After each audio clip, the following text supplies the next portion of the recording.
તમને એમ પૂછું છે, હમ તમારા જીવનમાં મારી શું કિંમત છે?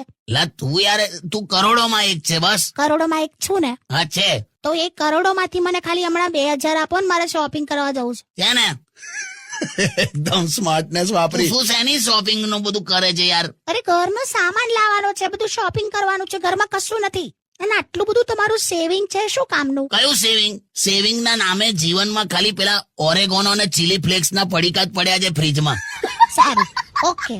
હવે છે ને હું ઘરે જઈને દાળ ભાત બનાવું છું. તમને કઈ દાળ ફાવશે? મને ભાત સાથે કોઈ પણ દાળ ફાવશે. ઓકે, લો આ 5 રૂપિયા, 10 પેકેટ લેતા આવજો. 5 રૂપિયામાં 10 પેકેટ દાળ કઈ રીતે મળે? કોઈ પણ પાનના ગલ્લા પર મળી જશે. ગલ્લા પર? 5 રૂપિયામાં 10 ધાણા દાળ લેતા આવજો. એટલે ભાતની અંદર દાણા દાળ નાખીને ખાઉં મેં?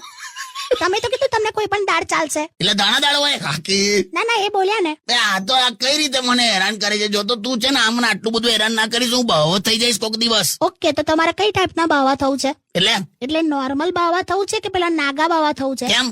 ના, એટલે નોર્મલ બાવા બનવું હોય તો તમારા કપડાનું પેકિંગ હું ઘરે જઈને પતાવું, અને નાગા બાવા બનવું હોય તો સવાલ જ નથી, ડાયરેક્ટ સ્ટુડિયો થી ડાયરેક્ટ નીકળી જ જાઓ. લા જો આજે કેમ આવું બધું કરે છે તું? કાકા પેલા 2000 આપી દો ને શોપિંગ ના, સાચું કહું છું. લે દોસ્ત આખું પર્સ રાખતું ભાઈ બન. Wow, thank you, I love you. અરે હાટ.